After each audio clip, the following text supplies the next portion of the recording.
नमस्कार, दैनिक shift time में आप सबका स्वागत है। मैं रश्मि शर्मा, कैमरामैन शुभम भगत के साथ। क्या वाकई जम्मू कश्मीर बदल रहा है? क्या वाकई जम्मू कश्मीर की बदलती तस्वीर है कि आए दिन जिस तरह से क्राइम रेट बढ़ता जा रहा, भ्रष्टाचार के मामले भी लगातार सामने आ रहे हैं और वहीं दूसरी तरफ आम युवा और आम जनता सड़कों पर है।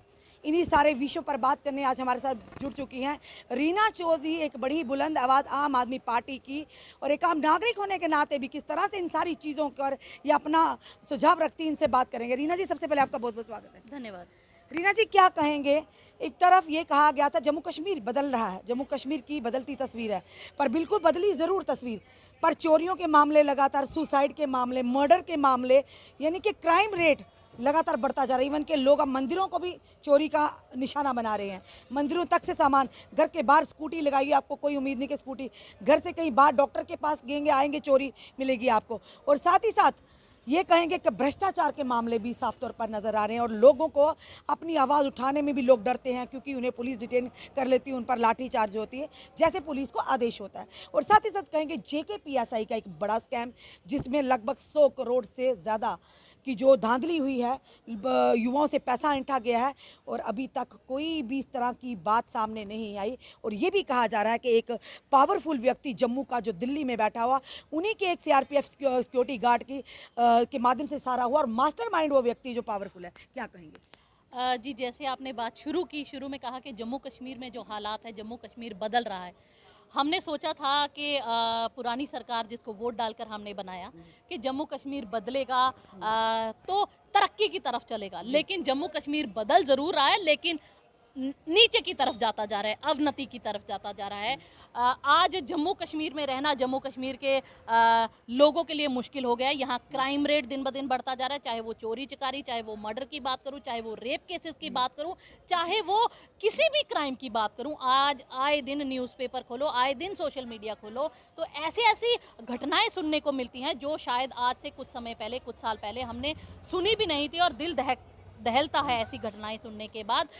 फिर आपने बात की कि यहाँ पे करप्शन, हाँ, जम्मू कश्मीर में करप्शन आज पीक पर है। बहुत बड़ी एग्जांपल है, जब रिसेंटली अभी ये जो JKPSI एग्ज़ाम का एक बहुत बड़ा स्कैम सामने आया, उसमें भी देखो बड़े बड़े वादे किए गए।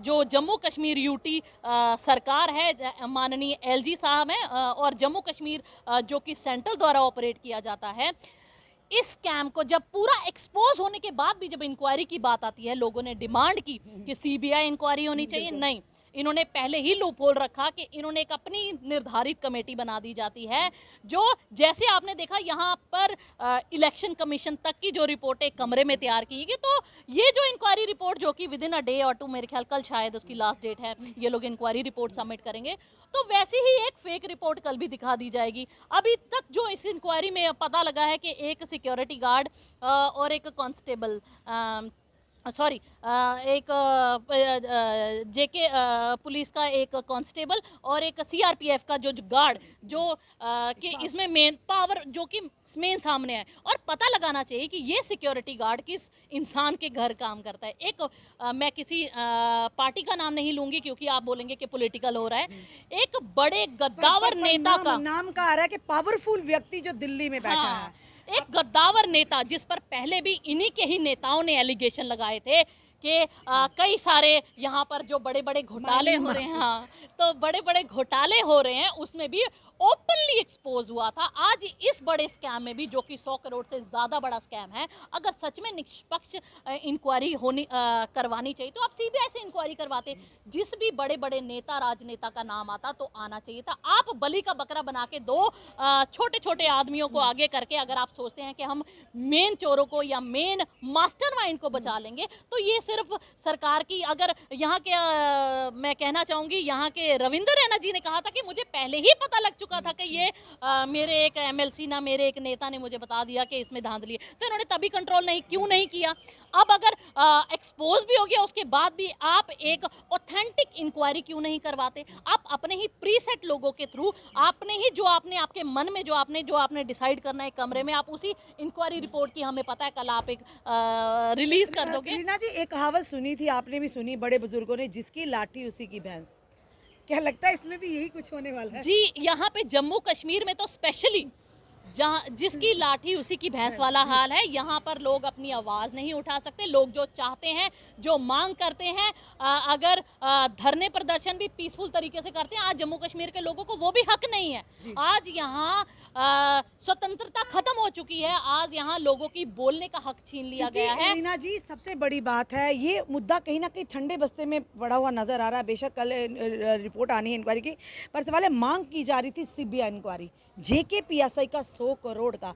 अगर एक 10,000 रुपये रिश्वत लेने वाली कॉरपोरेटर को हिरासत में लिया जाता है, तो जिसके साथ युवाओं का भविष्य जुड़ा है, उनकी उम्मीदें जुड़ी हुई हैं, तो उसके अभी तक किसी भी नेता ने कोई इस तरह की टिप्पणी नहीं की, कोई इस तरह का बयान नहीं दिया कि आप निश्चिंत रहिए युवाओं को कि इस पर पूरी तरह निष्पक्षता से इंक्वायरी होगी, जो दोषी पाए जाएंगे पब्लिक डोमेन में इनको लाया जाएगा।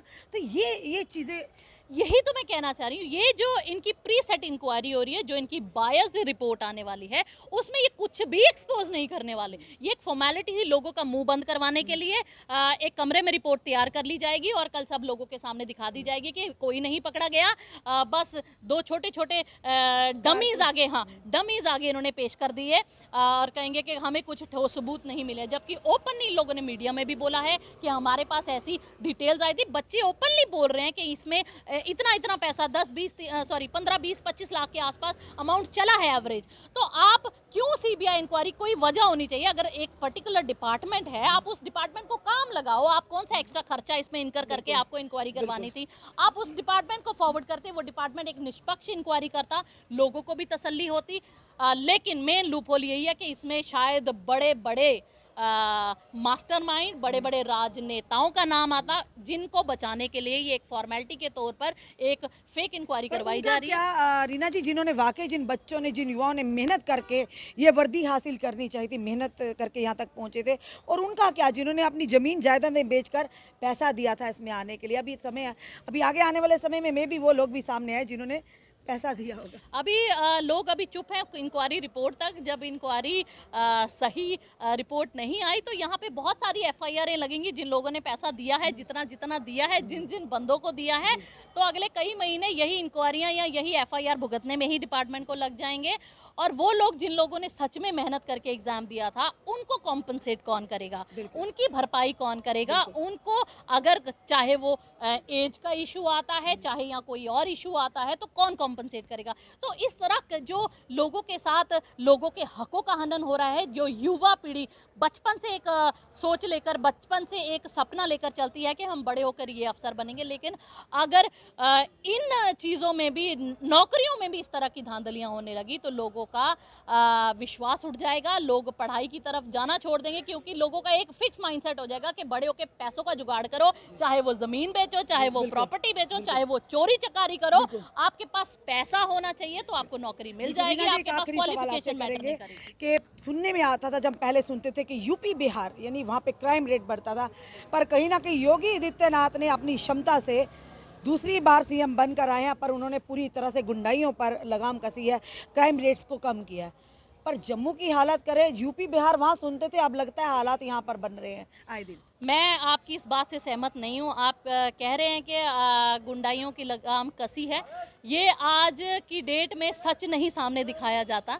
जो आज मैंने ये भी वीडियोस देखी हैं जहाँ पर आज भी यूपी में पत्थरबाजी भी हो रही है, लेकिन हाथी के दांत दिखाने के और खाने के और की बात है। वही तो साहब वही कहा, हाँ, जिसकी तो यहाँ भी उसी की भैंस। यानी आपको लगता है ये झूठ है सारा? क्या? हाँ, सिर्फ झूठ है। जम्मू कश्मीर में भी जो सेंट्रल गवर्नमेंट तक दिखाना चाहती है सरकार, वही दिखाती है। जो मेन मुद्दे हैं उनको छुपाती है।